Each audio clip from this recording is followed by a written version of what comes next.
उपस्थित जिन धर्म प्रेमी भव्य जीवों,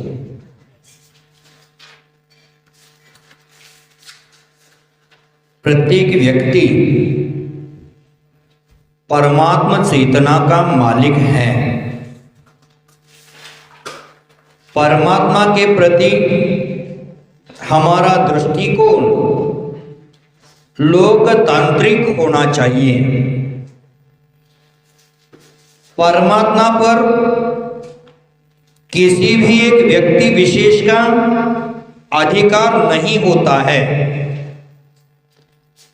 हर व्यक्ति परमात्मा होने की क्षमता रखता है। इसीलिए कहा जाता है अप्पा सो परमप्पा, जो आत्मा है वही परमात्मा है। हर व्यक्ति परमात्मा स्वरूप है। अपने स्वभाव से स्खलित होने के कारण, अपने स्वभाव को भूलने के कारण ही व्यक्ति आज परमात्मा बनने से वंचित हो चुका है। परमात्मा पद से अलग हो चुका है। तो स्वभाव में स्थिरता, स्वभाव में स्थिर होना, स्थिति होना परमात्मा होना है। परमात्मा अस्तित्व का पर्याय है। वह सदा ही उपस्थित है। शूद्र से शूद्र जीव में भी उसकी ज्योति विद्यमान है। निगोद से लेकर सिद्धावस्था में पहुंचे हुए महान आत्माएं हैं, उनमें परमात्मा ज्योति विद्यमान है। किसी से पूछो भगवान है, वह कहेगा मुझे ज्ञात नहीं है। क्यों?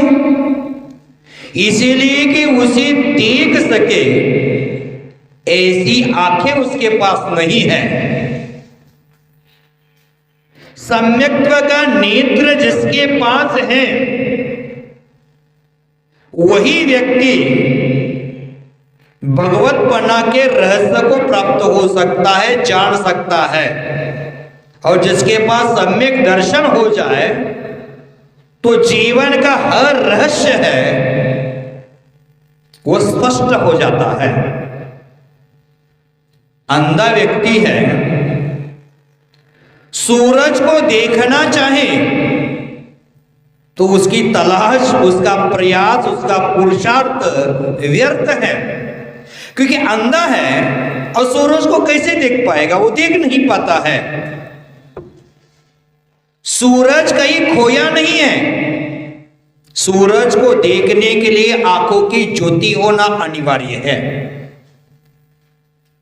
किसी भी वस्तु को देखने के लिए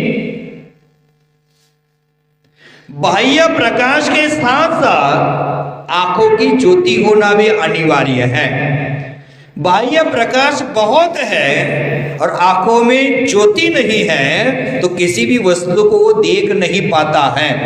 उसी प्रकार अंधा व्यक्ति सूरज को देखना चाहे तो देख नहीं पाता है। आंखों में, चेतना में परिवर्तन आना चाहिए।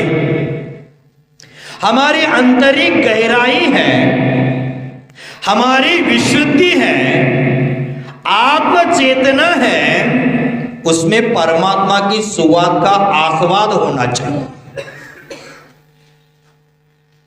इसलिए खोजना है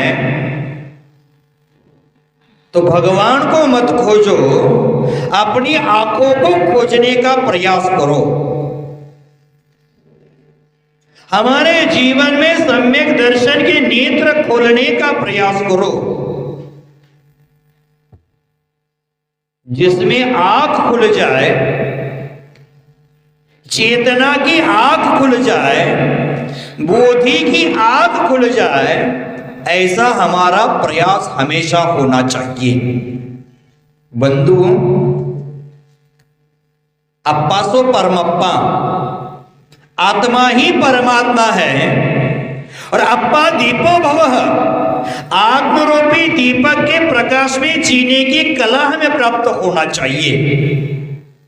मनुष्य की आत्मा है अथवा प्रत्येक प्राणी की आत्मा है, वो 3 प्रकार की होती है।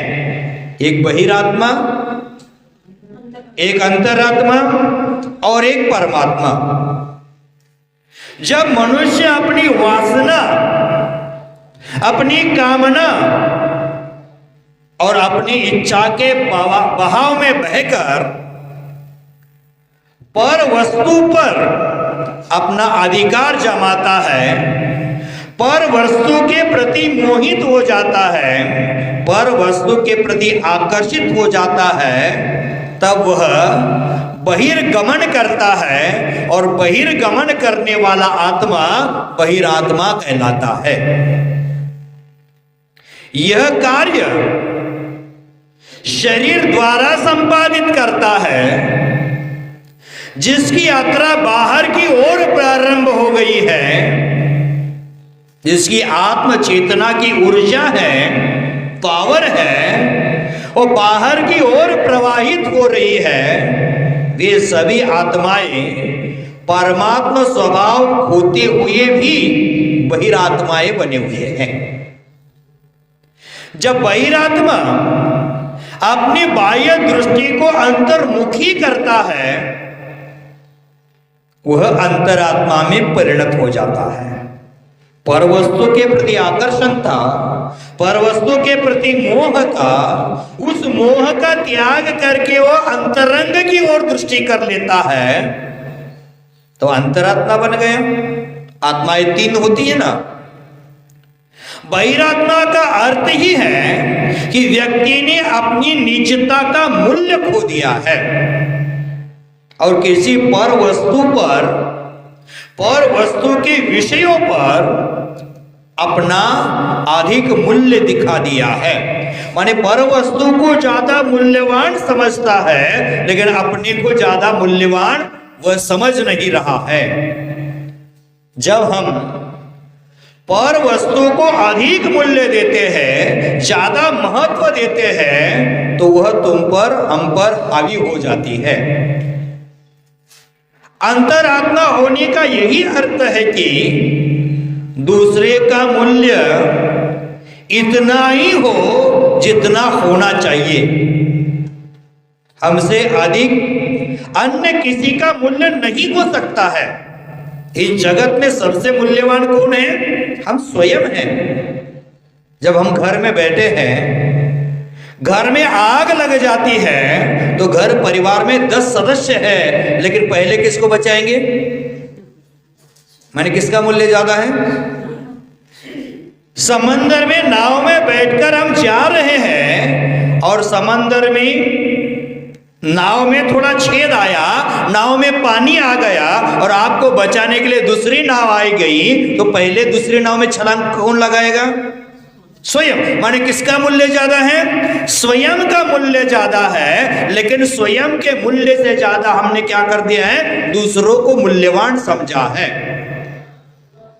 हम स्वयं का जीवन सुरक्षित करने का हमेशा प्रयास करते हैं और करना भी चाहिए। बंधुओं, अंतरात्मा है, वो बहिरंग की दृष्टि को अंतर्मुखी बनाता है, भीतर की ओर मोड़ देता है। आंखों में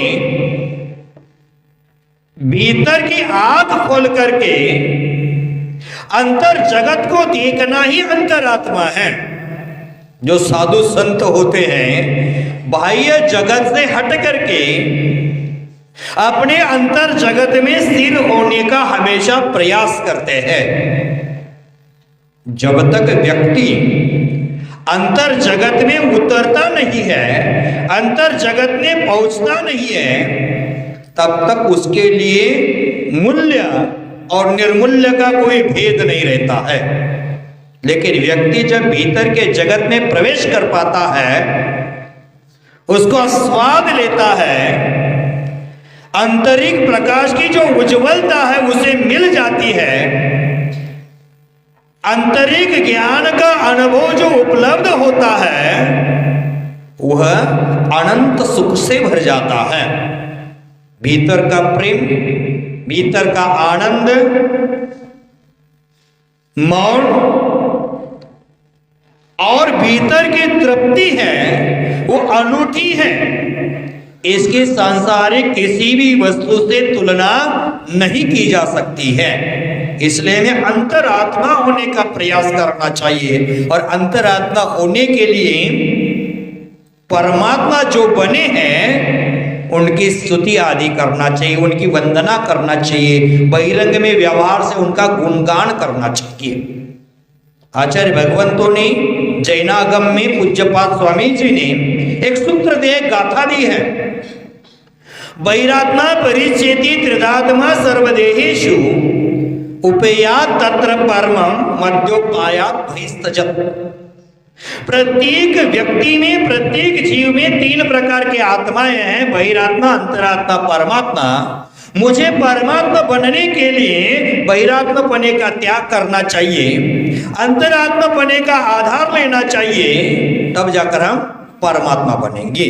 मतलब जो अंतरात्मा है उत्कृष्ट, मध्यम, जगन्य, उनकी स्तुति करो, उनका यथा योग्य सम्मान करो, उनका गुणस्मरण करो, तब जाकर हम परमात्मापन को प्राप्त हो जाएंगे।